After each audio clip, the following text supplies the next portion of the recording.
Hi everyone, this is Pooja Singhal and I welcome you all to the channel Road to Libasna. And today we are going to discuss the current affairs compilation for the second week of April, which is 7th April to 14th April.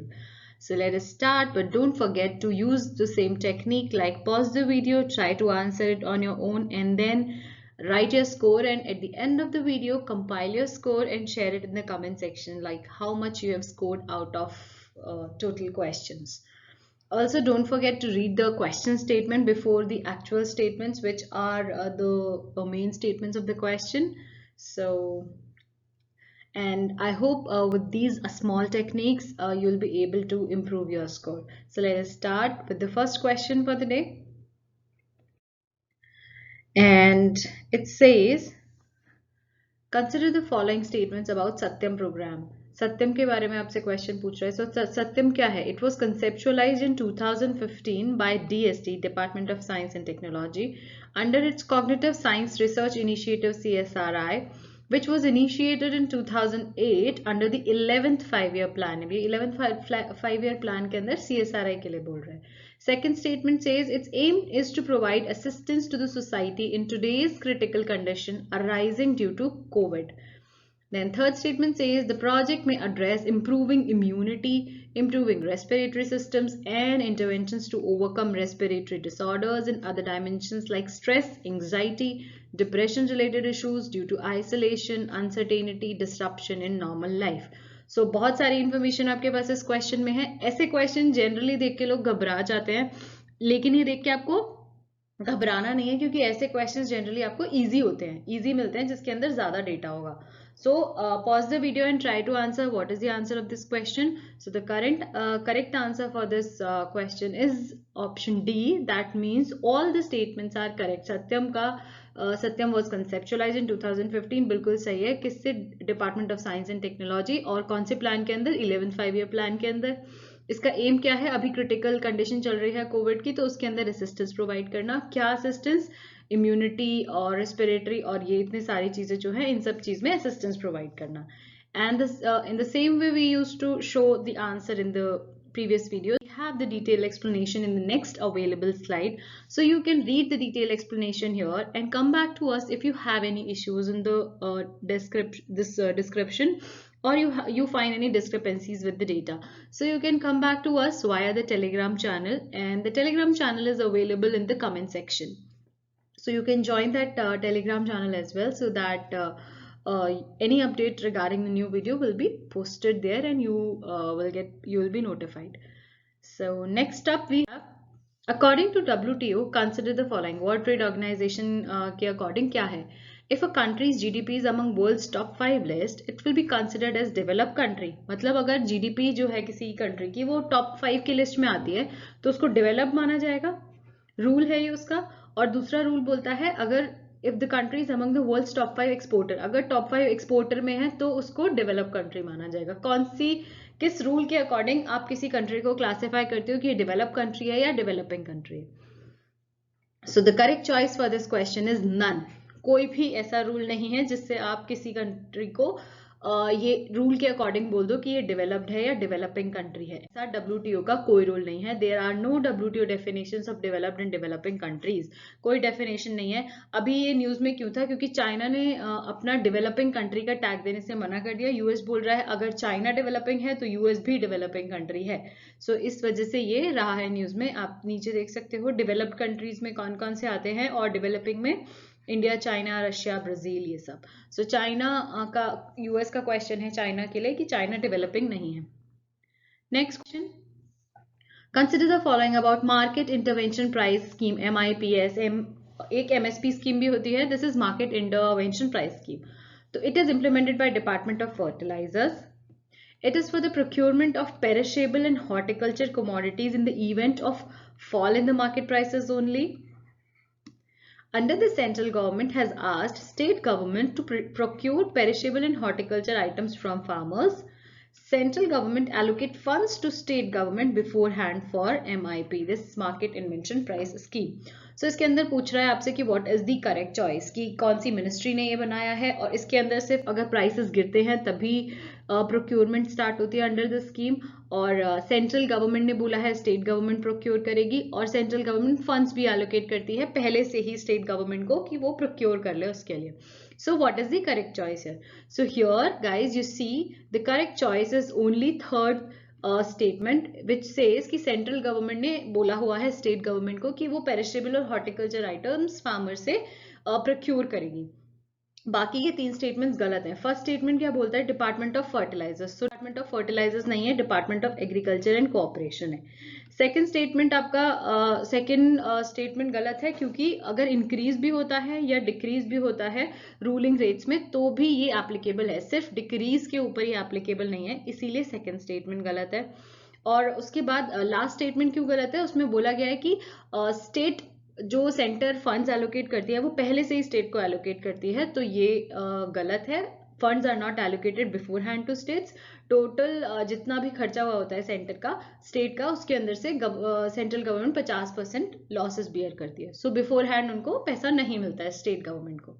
Next question says consider the statement about युक्ति. युक्ति क्या है? Young India combating COVID with knowledge, technology and innovation is a unique portal and dashboard to monitor and record the efforts and initiatives of ministry. युक्ति का मतलब ये है, मतलब युक्ति किस लिए पोर्टल है, ये सही बात है या नहीं? And it is launched by the Ministry of Science and Technology. So the correct choice for this question is only statement 1. Statement 1 एकदम सही है. युक्ति की फुल फॉर्म भी सही लिखी हुई है यहाँ पे. और क्यों है ये पोर्टल? पोर्टल और डैशबोर्ड है क्या? To monitor and record the efforts and initiatives of the ministry के जो भी रिकॉर्ड्स और एफर्ट्स है उनको मॉनिटर करने के लिए. बट सेकंड स्टेटमेंट गलत है. It is launch by ministry of science and technology, बिल्कुल गलत है. तो किसने लॉन्च किया है? अगली स्लाइड पे जाने से पहले आपको जो इसका सही आंसर पता है कि किसने लॉन्च किया है मिनिस्ट्री, आप प्लीज वो मिनिस्ट्री का नाम लिख लीजिए. उससे आपके कॉन्सेप्ट्स वापस से रिवाइज भी हो जाएंगे और आप श्योर भी रहेंगे कि जब आप एलिमिनेट कर रहे हैं तो रीजन उसका सही है या नहीं है. सो इट्स बेटर कि जब भी आप for example if you solving this question, आपको पता है ये सही है statement and this is wrong, so what should be the correct ministry, you should write it here on your paper so that you are damn sure कि ये statement तो गलत होगा ही. ये दो स्टेटमेंट्स वाले क्वेश्चन में इतना हेल्पफुल नहीं है जितना कि जब 3 से 4 स्टेटमेंट्स आते हैं तो उनके उस केस में ये बहुत हेल्पफुल होता है. 3 स्टेटमेंट्स में से अगर आप एक का सॉलिड रीजन निकाल के एलिमिनेट कर देते हो then you will go and try to eliminate the options given below. So बहुत इजी चीजें हो जाती है. So try this technique of writing the correct reason correct reason and forward of that statement, so it will help you. So कौन सी ministry की? Ministry of human resource and development. बाकी details Yukti portal के बारे में यहाँ पे लिखी हुई हैं. You can read it here and if you have any issues please come back to us via telegram. Next question says consider the following statements regarding plastic waste management rules. Plastic waste management amendment rules 2018. इसके बारे में statement है. First statement क्या बोलता है? Plastic waste management rules 2018 was notified by Ministry of Environment, Forest and Climate Change. MOEFCC ने notify किया था. It lays down complete phasing of multi-layered plastic in a phased manner. सब phase out कर देगा, completely phase out कर देगा multilayer plastic को. The rules on explicit pricing of carry bags has been omitted. जो rules हैं carry bags के ऊपर वो ओमिट कर दिए गए हैं. So it's asking you what is the correct choice. So correct choice क्या है? 1 and 3 only.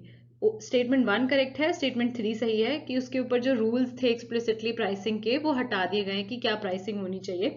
But complete phase out, अगर आप देखो किसी भी चीज को कंप्लीटली फेज आउट करना बहुत डिफिकल्ट है. इट्स कंप्लीटली फेज आउट मतलब बिल्कुल जीरो यूज करना है आपका इसका. सो ये जो plastic waste management amendment rules है ये कंप्लीटली फेज आउट की बात ऐसा नहीं है कि ये completely phase out of multilayer plastic के लिए बोलता है. So second statement is incorrect and if you see logically also you can eliminate like completely phasing. Okay, so second was incorrect, hence option B is the right choice here. Moving on to the explanation of the question. Here you go with the explanation. Next up, It says consider the following statements regarding locust. Locust attack आजकल बहुत चल रहा है. अभी तो ये अप्रैल का आपके करंट अफेयर्स चल रहा है, बट अगर आप रीसेंट टाइम्स में आओगे, एंड ऑफ मई के करंट अफेयर्स अगर देखेंगे तो लोकस्ट अटैक और भी स्टेट्स के ऊपर बढ़ता जा रहा है. So locusts are usually solitary, but under certain circumstances they become more abundant and change their behavior and habits, becoming gregarious. Usually they attack standing crops and green vegetation. सिर्फ ज्यादातर इन्हीं को अटैक करते हैं. In last 2 years in India there are no reported cases of locust attack. अभी तो मैंने आपका ये सॉल्व भी कर दिया क्वेश्चन. अब देखो कितना इजी हो जाता है. आपको अगर हल्की भी न्यूज पता है कि लोकस्ट अटैक बहुत ज्यादा चल रहा है अभी इंडिया में कितने सारे स्टेट्स में, स्टेट्स भी अगर आपको नहीं पता है तो आपको सीधे सीधे पता है कि भाई 3 तो हम एलिमिनेट कर देंगे, क्योंकि हमें पता है कि अभी तो उत्तराखंड के अंदर भी लोकस्ट का अटैक आ रहा था, और हरियाणा और ये सब तो चल ही रहा है. हरियाणा गुजरात किस किस के बॉर्डर्स पे बहुत ज्यादा अटैक चल रहा था. थोड़ा भी आइडिया है तो थर्ड एलिमिनेट किया, और थर्ड एलिमिनेट करते ही आपका कौन सा ऑप्शन बच गया आंसर में? 1. सो 3 ऑप्शन आपके इजीली एलिमिनेट हो गए. So that is why I always say कि एलिमिनेशन करना बहुत ज्यादा जरूरी है.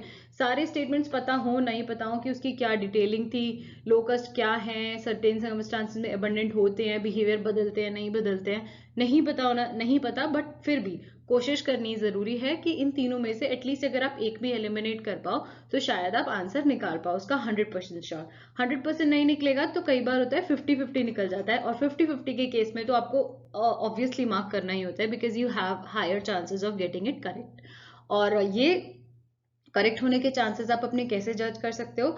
हर वीडियो में हम यही डिस्कस करते हैं कि solve as many number of marks as you can, and by that you can judge your capability of marking 50-50 कि आपका कितना ठीक हो रहा है कितना नहीं हो रहा है. Moving on to the next question. This is the description of this question, detailed one. This is the locust here. So अभी राजस्थान गुजरात और उसके बाद मई में आते आते तो काफी ज्यादा अटैक होने लगा. Next we have regarding peatlands, some statements about peatland. Peatland क्या है? They are wetlands where permanently waterlogged conditions prevent the complete decomposition of dead plant materials. Peatlands are highly space-effective carbon stocks and contain more carbon than the entire forest biomass of the world. पूरे biomass जितना है forest biomass उससे ज़्यादा इसके अंदर carbon होता है. Peatlands are formed only under tropical climate condition. So जहाँ पे भी ओनली आएगा वहाँ आपको एकदम से कान खड़े हो जाने चाहिए कि क्या गलत है यहाँ पे या नहीं है. सो ऐसी चीजों को डबल श्योर होना है आपको. जहाँ पे भी आपको एक्सट्रीम वर्ड्स दिखें, जैसे ओनली हो गया और ये भी एक्सट्रीम बोल रहा है कि they are highly space effective and contain more carbon than the entire forest biomass of the world. पूरे वर्ल्ड के फॉरेस्ट बायोमास से ज्यादा उसके अंदर कार्बन है. सो ऐसी चीजें जो एक्सट्रीम है उनको आपको डबल श्योर होके मार्क करना है. सो मार्क कीजिए इसका आंसर वीडियो पॉज करके. हम बढ़ते हैं आंसर की तरफ. The correct answer, first statement is totally correct. ये बोलता है कि हाँ ये सही बात है. पीटलैंड्स क्या है? वेटलैंड्स हैं जहाँ पे परमानेंटली वाटर लॉग कंडीशंस हो जाती हैं और which prevent the complete decomposition of dead plant materials. ये सही है. दूसरा बोलता है हाईली स्पेस इफेक्टिव है. ये भी सही बात है. इसके अंदर बहुत ज्यादा कार्बन है, more than the entire forest biomass. So this is again correct. But if you will move on to the third, they are formed only under tropical climate conditions. This is incorrect. क्यों incorrect है? क्योंकि सिर्फ ये tropical के साथ साथ कहाँ भी होते हैं? मैंग्रोव्स में भी होते हैं. Peatlands are dominated by mosses, so mangroves में भी ये मिल जाता है आपको. ठीक है. So next up we have ये इमेज देख सकते हो आप जहाँ वाटर लॉग कंडीशंस हैं यहाँ पे. नेक्स्ट क्वेश्चन है एमपी लैड्स के बारे में. एमपी लैड स्कीम के बारे में हमने अपनी एक लास्ट वीडियो में भी, जो फर्स्ट वीक ऑफ अप्रैल है उसके अंदर भी एमपी लैड्स कवर किया है. जो भी न्यूज ज्यादा रिपीट हो रही है, जिसके ऊपर क्वेश्चंस आपको लगता है कि मल्टीपल वीडियोस में रिपीट हो रहे हैं, वो topic is of more important. अगर आप अपना एनालिसिस करेंगे तो देखना पड़ेगा कि किस टॉपिक का वेटेज ज्यादा है. सो अगर कोई टॉपिक मल्टीपल टाइम्स रिपीट हो रहा है न्यूज में, फॉर एग्जाम्पल मैंने फर्स्ट वीक की न्यूज बनाई, उसके अंदर भी एमपी लैड्स आया. नाउ आज हम सेकेंड वीक ऑफ अप्रैल का न्यूज के क्वेश्चंस कर रहे हैं, इसके अंदर भी एमपी लैड्स आया है. अगर एक और बार आता है तो इट डिपेंड्स ऑन यू कि आप how you classify the questions. तो उसके अकॉर्डिंग आप कंसिडर कर सकते हो कि which topic is more important और किसके बारे में आपको ज्यादा डिटेल में पढ़ना है. So members of parliament local area development scheme MP LADS is suspended for 2 years to boost the funding available for COVID-19 fight. Earlier MP LADS funds were utilise for, इनका फंड्स अभी रोक दिया गया 2 साल के लिए क्योंकि वो फंड यूज होगा कोविड-19 में। पहले किस लिए यूज होता था, ये क्वेश्चन पूछ रहा है। एमपी लैड्स का फंड जब पहले यूज होता था तो वो किस लिए यूज होता था। सो 3-4 स्टेटमेंट्स बोलते हैं किस लिए होता था। Purchase of ambulance for sick and injured animals in wildlife sanctuaries and national park. दूसरा बोलता है purchase of books for schools, colleges, public library belonging to central, states, UTs and local self government. Third statement बोलता है construction of office and residential buildings for public and private agencies. And fourth says works on land belongings to religious groups. So क्या क्या चीज के लिए MP lads का fund काम आता था। So what is the correct answer choice. Let's see first statement क्या बोल रहा है। फर्स्ट स्टेटमेंट बोलता है एम्बुलेंस के लिए था। जी हाँ, एम्बुलेंस के लिए यूज होता था, बुक्स के लिए भी यूज होता था, पब्लिक लाइब्रेरी और इनके लिए। थर्ड बोल रहा है ऑफिस और रेजिडेंशियल बिल्डिंग्स बनाने के लिए, पब्लिक और प्राइवेट एजेंसीज के लिए, दोनों के लिए। सो नहीं, ये गलत स्टेटमेंट है। ऑफिस कंस्ट्रक्शन और रेजिडेंशियल बिल्डिंग्स के लिए नहीं यूज होता था एमपी लैंड्स। और थर्ड स्टेटमेंट गलत हो गया हमारा। फोर्थ बोलता है रिलीजियस ग्रुप्स के लिए लैंड, तो ये इसके लिए भी नहीं यूज होता था। So third and fourth both are incorrect and hence we have option B as the correct choice. Next देखते हैं, ये है डिटेल इसका कि इसके की प्रायोरिटी सेक्टर्स क्या क्या थे, एमपी लैड्स के कहाँ के लिए काम करता था ये। So next question says consider the following statements regarding notifiable diseases. Notifiable disease के लिए आजकल डिजीज का बहुत ज्यादा वो चल रहा है, हर जगह कोविड मिलेगा न्यूज में। So first statement says a notifiable disease is any disease that is required by law to be reported to the government authorities. Second says कि owners जो है of notifying any disease and the implementation lies with the state government. किसी भी disease का owners disease का implementation या फिर उसको बताने का owners किस पे जाता है, state government पे। Any failure to report a notifiable disease is a criminal offence and the state government can take necessary actions against the defaulters. कोई अगर डिजीज के बारे में अपडेट नहीं करता है तो उसके बारे में स्टेट गवर्नमेंट एक्शन ले सकती है. It is a criminal offence. So what is the correct choice?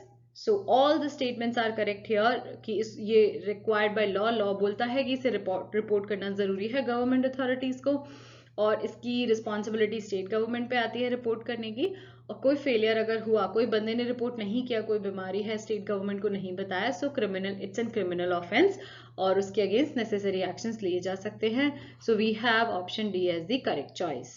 And then you have detailed explanation here on the next page. If you have some issues again, you can ping us on Telegram anytime. We'll be there to help you and to resolve your queries. Next question says, one health concept sometimes seen in the news is related to. किससे related है one health concept? 4 options हैं. Strategy है one health concept to prevent non-communicable diseases, या फिर providing health insurance to all individuals, interconnectivity among human health, animal health and the environment, या फिर prioritising human health over animal health. क्या चीज है one health concept? So pause करें video and try to answer and I will give you the answer right away. The correct answer is option C. One health concept का मतलब है सबकी health में harmony रहे, इंटरकनेक्टिविटी रहे among human health, animal health and environment, सब कुछ healthy रहे. One health concept. So there you have one health concept. World organisation of animal health, commonly known as OIE, इन्होंने समराइज किया ये one health का concept. किसने, ये भी पूछा जा सकता है किसी स्टेटमेंट में कि किसने समराइज किया. It's world organisation of animal health. Next question on your screen says, consider the following statements. Interstate migration and quarantine are under concurrent list. Polity से रिलेटेड क्वेश्चन आ गया, किस लिस्ट में आता है ये. Second statement says, prevention of infectious diseases moving from one state to another is under union list. So कौन सा किस लिस्ट में आता है? You need to mark which is the correct choice. So here both the statements are incorrect because the functions are interchanged. जो concurrent में लिखा है वो यूनियन में आता है और जो यूनियन में लिखा है वो कॉन्करेंट में आता है. सो ये हमने इंटरचेंज कर दिया है यहाँ पे. So the correct choice here is neither 1 nor 2 is correct. Both the options are incorrect. And there you have detailed explanation कौन सा किसके अंदर आता है. Interstate migration and quarantine union में आता है. Next question on your screen says, flexitarian movement is often seen in the news. क्या है ये फ्लेक्सिटेरियन मूवमेंट? नाम से भी पता चल सकता है बट आपके साथ ब्लफ भी किया जा सकता है नाम के साथ. Option A says, providing protein rich food to children and adolescents. moving to flexible interest rates for loans rather than the fixed interest rate, reducing the animal based food and increasing the plant based food, and none of the above, या तो इनमें से कोई भी नहीं. सो ऐसे question अगर आपने नहीं पढ़े हैं और आपको हवा भी नहीं है इन क्वेश्चंस की कि क्या हो सकता है, so don't try to answer such questions, otherwise गड़बड़ हो सकती है, ज़्यादा क्वेश्चन गलत हो जाएंगे. सो बिल्कुल अंधा तुक्का नहीं मारना है जब तक थोड़ा बहुत आइडिया नहीं हो. सो फ्लेक्सिटेरियन, अगर आप नाम से भी जाओगे, कोशिश करोगे मार्क करने की, फ्लेक्स आपको लगेगा फ्लेक्स मतलब इजीली फ्लेक्सिबल, सो उससे फ्लेक्सिबल इंटरेस्ट रेट पे भी जाया जा सकता है, but that is incorrect choice. Flexitarian movement क्या है? एनिमल बेस्ड फूड नहीं खाना, कम करना, और प्लांट बेस्ड फूड को ज्यादा खाना, मतलब नॉनवेज खाना कम करो, वेज खाना बढ़ाओ. So this is flexitarian movement. So option C is the correct choice here. Next you have this question 13. It says consider the following statements regarding advisory board for banking frauds, ABBF.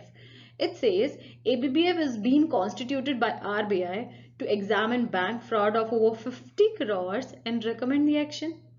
It would function as the first level of examination of all large fraud cases before references are made to the investigative agency. So पहली nodal agency ये होगी कि first level examination ABBF करेगी. It would also give inputs for policy formulation related to the fraud to RBI. So RBI से related कोई policy बनेगी उसमें भी यही पहले अपने input देगी. So what is the correct choice here? So first statement here it says कि ये constituted by RBI, which is incorrect. So किसने बनाया? This ABBF is created by RBI ने बनाया नहीं. So it is created by the CVC. CVC ने बनाया. CVC has constituted this board. CVC is Central Vigilance Commission. And on that note, first statement is incorrect. Rest of the two choices are totally fine.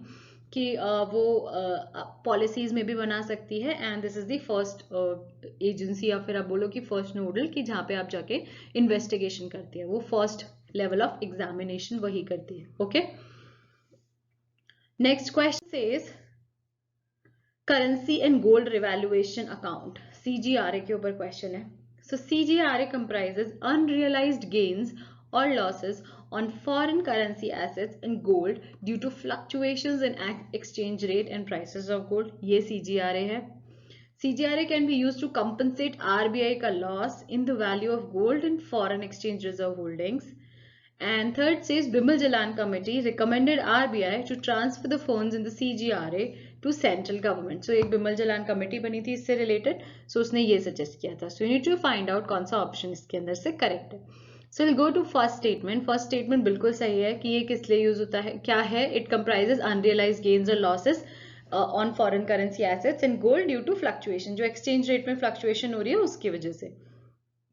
Next says the CGRA can be use to compensate RBI का loss. RBI का जो loss हो रहा है उसको value in the value of gold and foreign exchange reserve holdings उसको बचा सकती है, कंपनसेट कर सकते हो. RBI के पास अगर ज्यादा लॉस हो गया तो उसके पास जो ये एसेट रखा हुआ है gold in the form of gold और फॉरेन एक्सचेंज रिजर्व, तो उससे वो कंपनसेट कर सकती है. That is CGRA. That's true.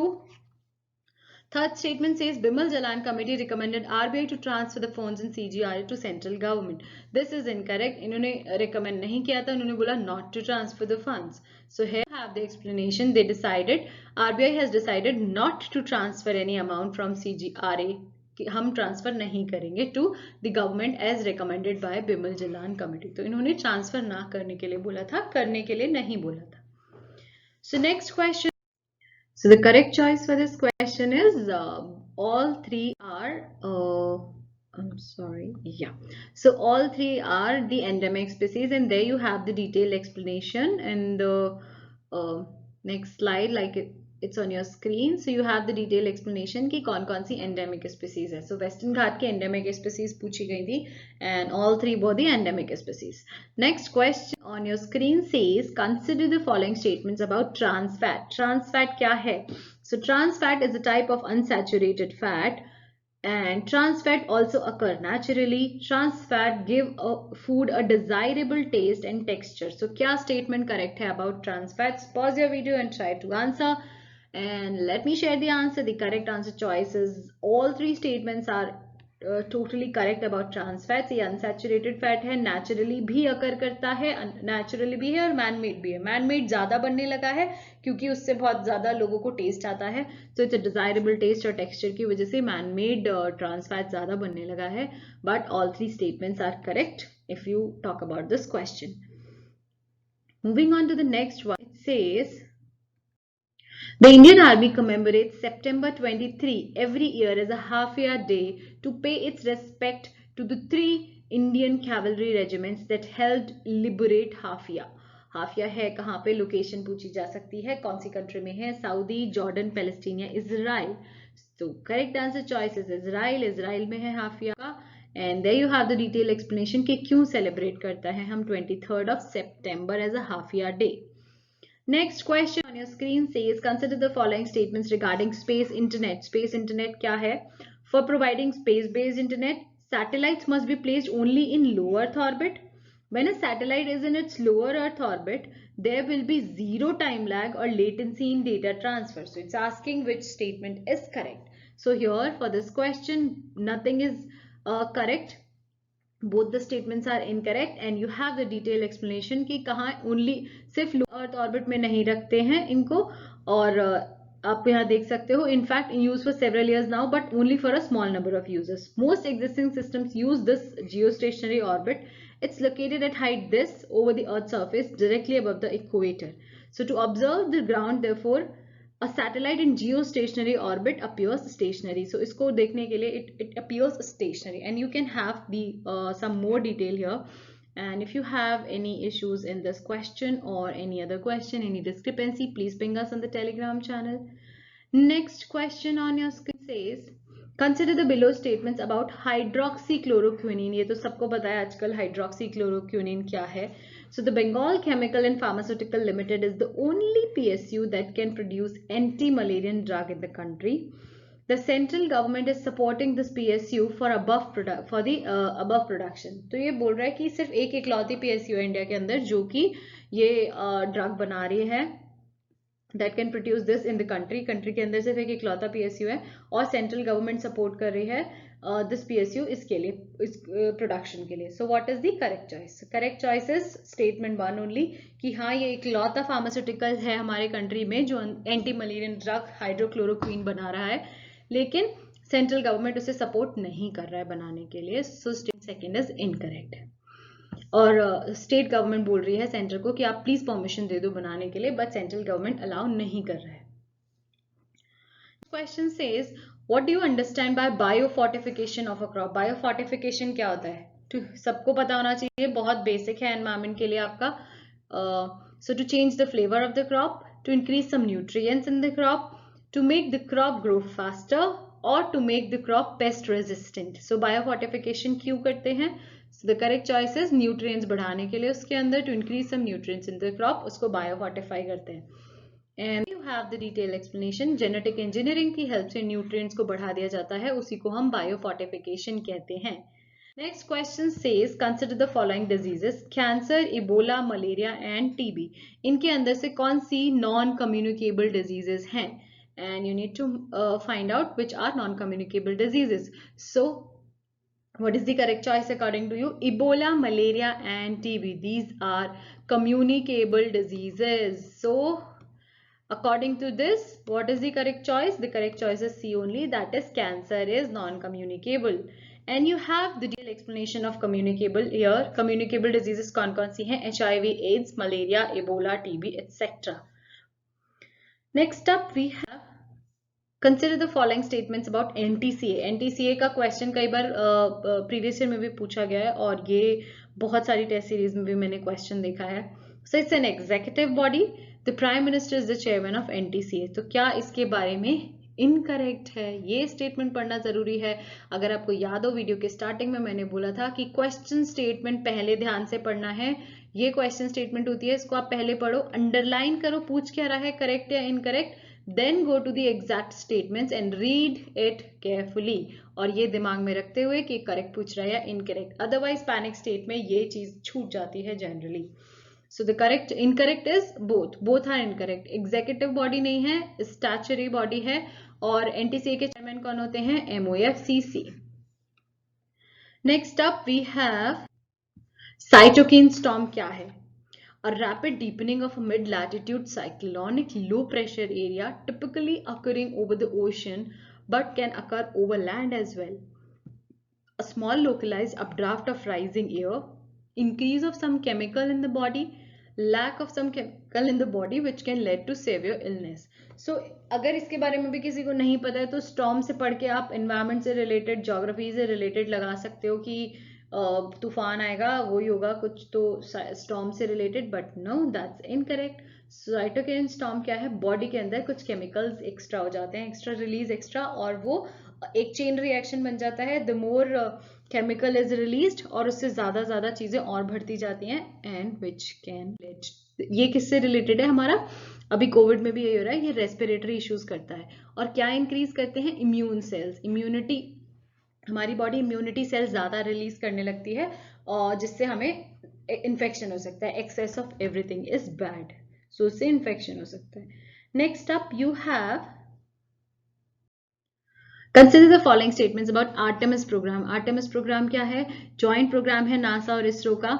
इस मिशन से पहली महिला will land on moon by 2024. First women will land on the moon by 2024 is according to this Artemis program.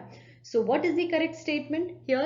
So first statement is totally incorrect. NASA और इसरो का कोई एकदम से जोड़ मेल नहीं है इस आर्टेमिस प्रोग्राम के अंदर, और लेकिन इससे पहली विमेन मून पे लैंड करेगी बाय 2024. That's totally correct.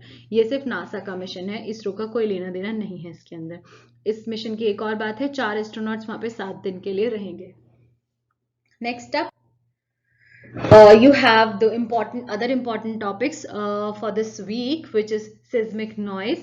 आप इनको जाके सर्च कर सकते हो, और this इतना ज़्यादा इम्पॉर्टेंट नहीं है, इसीलिए मैंने इनके ऊपर क्वेश्चंस नहीं बनाए हैं, बट फिर भी कुछ चीज़ें इंपॉर्टेंट रह जाती हैं आधे घंटे के अंदर. जो ज़्यादा इंपॉर्टेंट हैं वो हमने क्वेश्चंस में कन्वर्ट कर दिए हैं, और जो रह जाती हैं आप प्लीज़ उनको एक बार सर्च करके देख सकते हो. उनके बारे में एक डिटेलिंग, एक व्यू ज़रूर ले लीजिएगा, जिससे कि आपको अगर किसी क्वेश्चन में एलिमिनेट करने में हेल्प हो पाए तो आपका क्वेश्चन गलत नहीं हो. सो ऑपरेशन शील्ड है दिल्ली गवर्नमेंट का, related to COVID. Then super absorbent materials, बहुत सारी चीज़ें हैं जो आपके कोविड से रिलेटेड है. भारत पढ़े ऑनलाइन, iGoat पोर्टल, दीक्षा पोर्टल, बहुत सारे ये पोर्टल्स हैं. किससे हैं? एनर्जी से रिलेटेड बहुत सारे पोर्टल्स हैं जिसके नाम इतने कंफ्यूजिंग है आपस में, और उनका डेटा कि कौन किसको एनर्जी प्रोवाइड कर रहा है. सो वो बाइफिकेट करना बहुत ज़रूरी है कि कौन सा किस लेवल के लोगों के लिए है और क्या प्रोवाइड कर रहा है, क्योंकि उनकी क्राइटेरिया वो आपसे स्टेटमेंट में पूछ सकता है. Remote patient health monitoring system by AIIMS ने बनाया है, एम्स और बेल ने ये बनाया है. रिमोट पेशेंट मॉनिटरिंग सिस्टम, दूर से देखने वाला, मॉनिटर कर सकते हो आप हेल्थ. नाडी है एक tool to crack COVID patients. नाडी तो हमने ऑलरेडी कल के उसमें डिस्कस किया हुआ है वीडियो में, लास्ट वीडियो में. 2 इनोवेशंस हुई हैं, ये भी हमने देख लिए हैं. थर्मामीटर और oxygen enrichment unit last video में, फर्स्ट वीक में हमने कवर किए हैं. उसके बाद कोविड की जेनोम सिक्वेंसिंग, ये ट्राई हो रहा है कोविड के वायरस को देखने के लिए कि है क्या भाई ये सब, तो उसकी जेनोम सिक्वेंसिंग की है हमारी इंडिया ने भी. और केंद्रीय भंडार है जहाँ से हम सामान अपना ये सप्लाई चल रहा है इसके लिए, लोगों के लिए in this critical condition. So that was it for the day. Thank you so much for watching the video, and if you like the video give me a thumbs up and subscribe to the channel, जिससे कि आपको next video का update जल्दी से जल्दी miss हो जाए और आपके current affairs मिस नहीं हो.